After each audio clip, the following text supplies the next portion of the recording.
दोस्तों नमस्कार। सारांश के इस मंच पर आप सभी का स्वागत है। दोस्तों, भारत एक सेकुलर राष्ट्र है, ऐसा कहा जाता है, किंतु ये राष्ट्र सेकुलर कब हुआ? ऐसा कहने वाले लोग मानते हैं कि भारत का निर्माण 15 अगस्त 1947 को हुआ। चलिए मान भी लेते हैं कि अगर उसी दिन हुआ, तो याद रखने वाली बात यह है कि इस देश के जो टुकड़े हुए, एक टुकड़ा पाकिस्तान बना, दूसरा टुकड़ा हिंदुस्तान क्यों नहीं बना? एक टुकड़ा इस्लामिक राष्ट्र बना, दूसरा टुकड़ा हिंदू राष्ट्र क्यों नहीं बना? जबकि ऐसी मांग करने का अधिकार ये है कि उस समय बहुसंख्यक आबादी हिंदुओं की थी और वो आबादी लगभग 90 to 92% थी। इतनी अधिक ज़्यादा मात्रा में जब एक धर्म के लोग यानी हिंदू धर्म के लोग थे, तो उसे धर्मनिरपेक्ष क्यों बनाया गया? या बनाए जाने का आधार क्या है? किस आधार पे बनाया गया इस देश को सेकुलर धर्मनिरपेक्ष राष्ट्र से? किस आधार पे बनाया गया? सच पूछिए तो इसका कोई आधार नहीं है, बल्कि यह काम तत्कालीन सरकार में प्रधानमंत्री ने अपने निजी स्वार्थ में किया था। ऐसा अत्यंत गोपनीय बात यह है, जैसा कि जवाहरलाल नेहरू के साहित्य को गंभीरता से पढ़ने पर स्पष्ट होगा कि उन्होंने ऐसा निजी स्वार्थ में किया था। शायद आप नहीं जानते हो कि जवाहरलाल नेहरू एक सफल, एक माहिर भविष्य दृष्टा थे। वे देख पा रहे थे कि जब तक यह देश धर्मनिरपेक्ष रहेगा, तब तक नेहरू गांधी राजवंश की सत्ता हिंदुस्तान पर कायम रहेगी। किंतु जिस दिन हिंदू जागृत हो जाएगा, इस राजवंश की सत्ता को उखाड़कर फेंक देगा। नेहरू जी के बाद जाने कितनी सरकारें आईं और गईं। फिर आता है वर्ष 2014 और 2014 के चुनाव परिणाम पंडित जवाहरलाल नेहरू को माहिर भविष्य दृष्टा प्रमाणित करते हैं।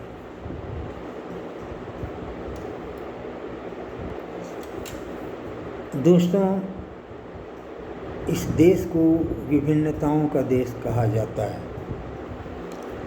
प्राय लोग ऐसा ही कहते हैं, किंतु आइए एक नए नज़रिए से इस देश को देखने की कोशिश करते हैं। एक लेखक ने अपने अनुभव के साथ साथ, मतलब वो रेल और रोड से यात्रा कर रहे थे, उनकी पहली चाह थी रेल से यात्रा करने की, तो वो लिखते जाते थे कि किस स्टेशन पर खाना खाने पर किस तरह का खाना परोसा गया। कश्मीर से लेकर के केरल तक का वृत्तांत ये है कि रोटी और चावल, या रोटी अथवा चावल या डोसा के साथ दाल जरूर होती थी, चाहे वो राजमे के रूप में हो, चाहे कहीं चने की गाढ़ी दाल की हो, या फिर ये सांभर का हो। इसके अलावा कपड़ों में भी बहुत अधिक समानता है। वो इस प्रकार की, अक्सर लोग बांधने वाले कपड़े पहनते हैं, सिले सिलाए कम। जैसे आज भी धोती पहनी जाती है, साड़ी पहनी जाती है, और यह प्रचलन पूरे देश में है। देश के उत्तरी भागों में है, बंगाल में है, और उधर लुंगी पहनते हैं जिसे वो धोती कहते हैं। स्टाइल का अंतर होता है, होता धोती ही है। महिलाओं में उसी तरह साड़ी का प्रचलन है। जहाँ पे घाघरा पहना जाता है वहाँ पे दुपट्टा जो है वो साड़ी का काम करता है। और सबसे बड़ी बात यह कि पूरे देश को, पूरे राष्ट्र को एक सूत्र में जो बांधे रहता है वो है धर्म, और सबका धर्म है हिंदू धर्म, सनातन वैदिक हिंदू धर्म। और इसलिए शुरुआत में यह देश हिंदुओं का देश ही था, यानी इस देश पर केवल हिंदू पाए जाते थे।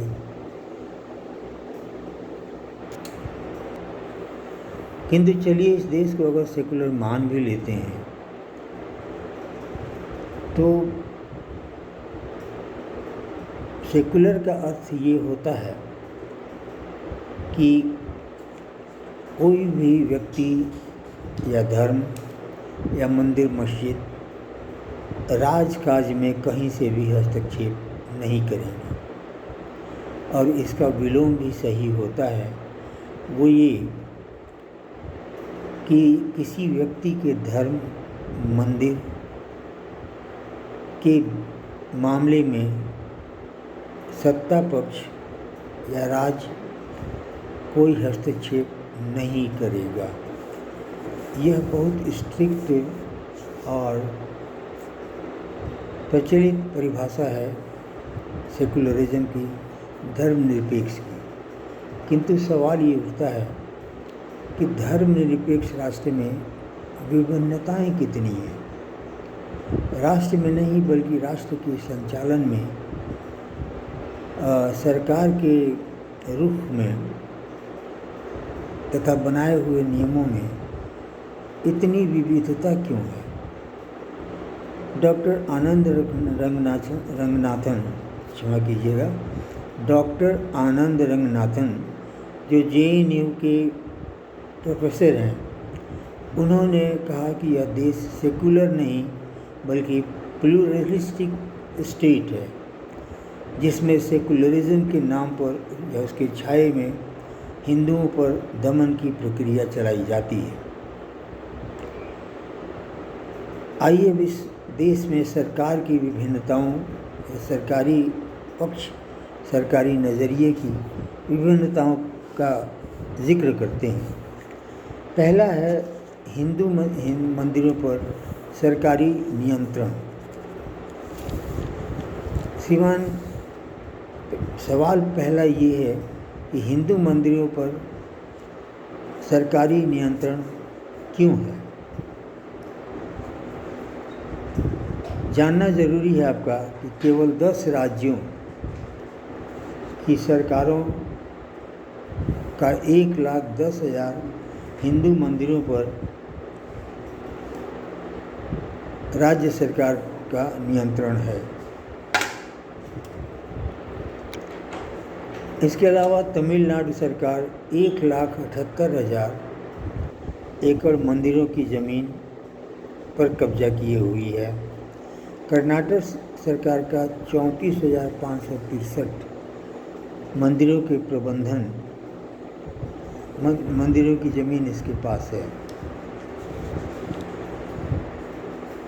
केरल के सरकार के पास त्रावणकोर, गुरुवायूर, कोचीन तथा मालाबार एवं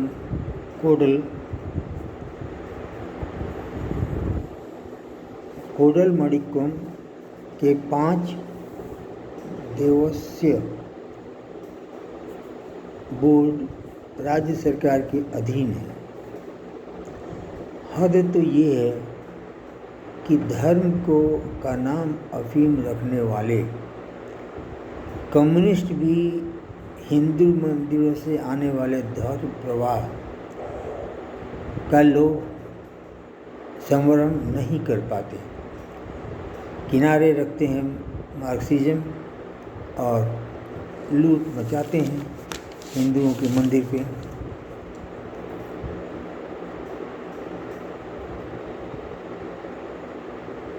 एक और हदों के पार की बात है जो कि केवल हिंदुस्तान में संभव है, जैसा डॉक्टर आनंद रंगनाथन कहते हैं कि ऐसा केवल हिंदुस्तान में संभव है जहाँ के हिंदू मंदिरों के प्रबंधन में मुस्लिम और ईसाई भी शामिल होते हैं।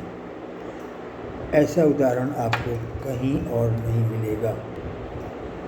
दूसरे पॉइंट पर हम लोग जो चर्चा करें वो है इस्लामिक कश्मीर। यह कश्मीर इस्लामिक कैसे हो गया यह तो अलग बात है, किंतु यह कश्मीर इस्लामिक कश्मीर नहीं था, यह कश्मीर हिंदू कश्मीर था। इस सच्चाई को भी इस देश के लोग नहीं जानते। हिंदू राजाओं की श्रृंखला में एक महान राजा ललितादित्य मुक्तपीड़ जो 697 से लेकर 7331 तक पूर्व के कैस्पियन सागर तट से लेकर, क्षमा कीजिएगा, जो कैस्पियन सागर तट से लेकर पूर्व में प्रागज्योति यानी आसाम तथा दक्षिण में राष्ट्रकूट की सीमा के लिए प्रतिष्ठित थे। अपने इतने बड़े राज्य के लिए ये प्रतिष्ठित थे। लोहार वंश के अंतिम शासक सहदेव 1320 से 1350 ने भी वही गलती की जिसे पूर्व के राजा इतिहास में कर चुके थे। उन्होंने शाह मीर को स्वाति घाटी दे दी। बाद में ईरान की सहायता लेकर शाह मीर ने सहदेव को मार दिया और उसकी राज व्यवस्था अपने राज्य में शामिल कर दिया। फिर शुरू हुआ परंपरागत तरीके से सूफियों का आना तथा उसके बाद हिंदुओं के विस्थापन की श्रृंखला, जिसकी आखिरी कड़ी अर्थात हिंदुओं का आखिरी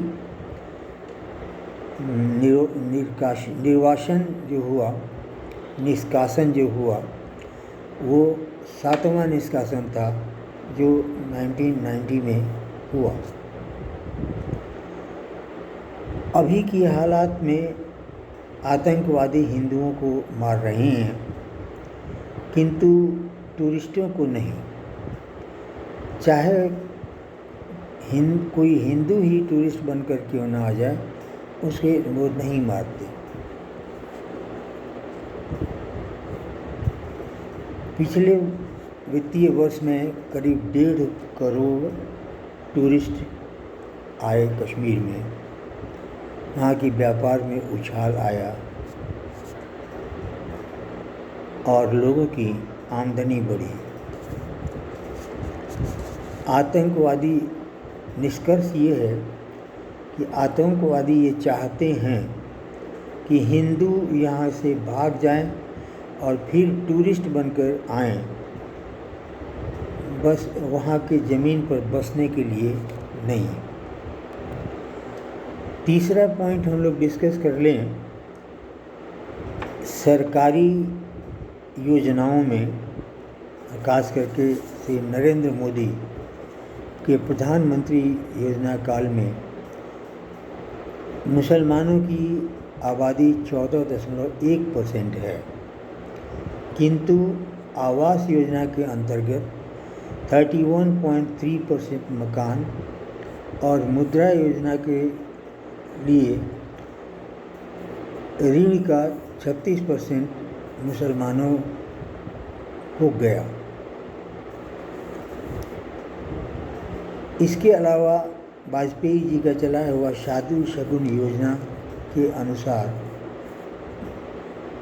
कोई भी मुस्लिम लड़की अगर अविवाहित रहते हुए स्नातक की डिग्री प्राप्त कर लेती है तो उसके अकाउंट में बिना कहे हुए, बिना कुछ किसी बोले हुए 51,000 रुपये क्रेडिट हो जाते हैं। डॉक्टर आनंद रंगनाथन जोर देकर कहते हैं कि यह मामला केवल तुष्टीकरण का नहीं है, बल्कि यह नस्ल भेद का मामला है। तीसरा पॉइंट ये है कि अगर ये राष्ट्र सेकुलर है, सेकुलर ही सही, किंतु इस्लामिक कानून इस राष्ट्र में कैसे बनते हैं, कैसे बनाए गए, यकीन नहीं हो तो मैं उदाहरण बताता हूँ। पहला है मुस्लिम पर्सनल लॉ बोर्ड अधिनियम। एक्चुअली पर्सनल लॉ 1937 में बनाए गए थे। उस समय भारत गुलाम था और अंग्रेज़ों की एक साजिश थी, बांटो और राज करो। तो जब भारत का विभाजन हुआ धर्म के आधार पर ही, तो फिर पर्सनल लॉ को भारत में निष्प्रभावी कर दिया जाना चाहिए था और कुछ दिन बाद उसे समाप्त करके खारिज कर दिया जाना चाहिए था, किंतु सरकार ने ऐसा नहीं किया। स्पष्ट रूप से देखने पर यह भी केवल तुष्टीकरण की बात नहीं लगती, यह भी एक संगीन मामला क्या कहते हैं, नस्ल भेद का है। यह नस्ल भेद का मामला है। दूसरा उदाहरण पूजा स्थल अधिनियम 1991। यह नियम कहता है कि अयोध्या को छोड़कर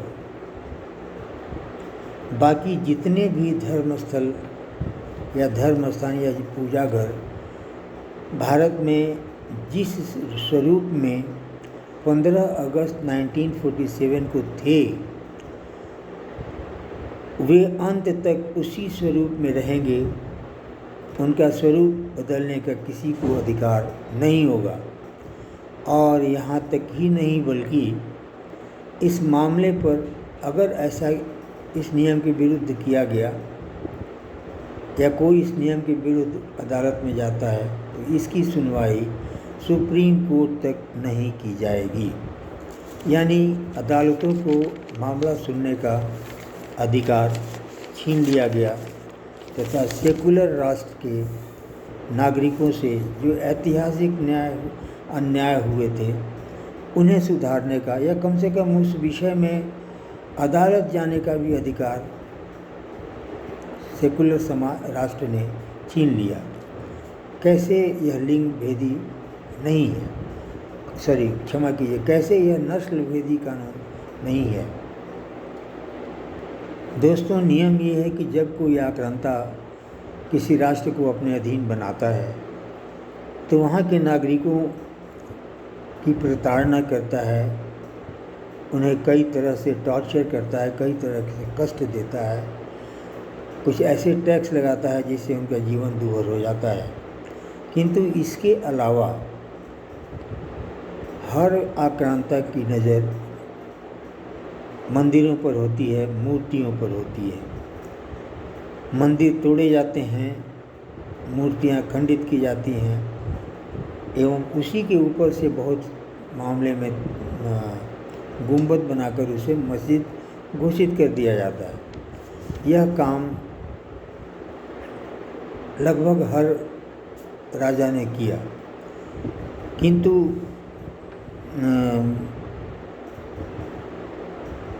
औरंगजेब के कारनामों की फहरिस्त हमें मिलती है, उपलब्ध है, इसलिए हम उसके बारे में जानते हैं। दोस्तों, जो भगवान शिव के मंदिर को पूरी तरह से ध्वस्त कर दिया, शिवलिंग को उठा करके गायब कर दिया, या बल्कि लोग कहते हैं उसको फव्वारा बना दिया,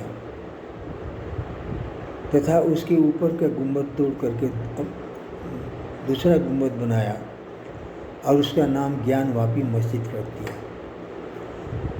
विरोध में पहले तो इतना ही कहा जा सकता है कि दुनिया की कोई भी मस्जिद ऐसी हो जिसका कुछ नाम हो तो बताइए। जब किसी मस्जिद का कोई नाम नहीं होता तो यह ज्ञानवापी मस्जिद कैसे है? दूसरी बात, ASI ने अपनी रिपोर्ट में स्पष्ट कहा था कि यह हिंदू ढांचा है, लेकिन अब ये मामला ऐतिहासिक अन्याय का बनता है, क्योंकि उस समय हमारा देश गुलाम था, हम उनके अधीन थे, इसलिए उन्होंने जैसा समझ में आया वैसा व्यवहार हमारे साथ किया, हमारी सभ्यता और संस्कृति के साथ किया, हमारे मंदिर और मूर्तियों के साथ किया। किंतु आज जब हम आज़ाद हैं, जब देश स्वतंत्र है, तो भले ही सेकुलर राष्ट्र क्यों न हो, नए मंदिर बनाने की अनुमति नहीं दी जा सकती हो, नए मस्जिद बनाने की अनुमति नहीं दे सकता होगा, किंतु जिसे तोड़कर जो अन्याय का जीता जागता प्रमाण हमारे सामने है, उस अन्याय का सही करना, उसे दुरुस्त करना हमारा फर्ज बनता है और हमारा अधिकार भी बनता है। लेकिन ये पूजा स्थल अधिनियम 1991 हर जगह खड़ा होता है, सबकी निगरानी में। इस श्रृंखला में एक और भी एक्ट है, वक्फ एक्ट 1995। यह कानून तत्कालीन सरकार के मुस्लिम प्रेम का प्रमाण पत्र है। वक्फ बोर्ड के वेबसाइट पर स्पष्ट लिखा हुआ है, एक बार वक्फ सदा के लिए वक्फ, यानी अगर आपकी प्रॉपर्टी वक्फ की प्रॉपर्टी हो गई तो सदा के लिए वक्फ की प्रॉपर्टी हो गई। नहीं मालूम कि आप जहाँ खड़े हैं या जो आपके पुरखों की पुश्तैनी ज़मीन है वो आपकी है या वक्फ की नहीं मालूम, किंतु जिस दिन वक्फ यह समझ लेगा कि ये ज़मीन उसकी है, उस दिन ये ज़मीन वक्फ की हो जाएगी।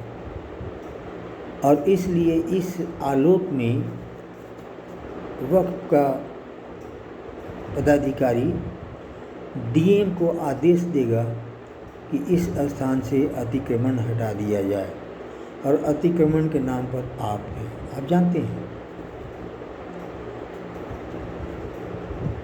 और सबसे बड़ी बात यह है कि इस मामले की सुनवाई भी अदालत में किया जाना बंद कर दिया गया है। यानी आप इस मामले में अदालत नहीं जा सकते हैं, और अदालतें इस तरह का कोई भी केस नहीं टेकअप करेंगी।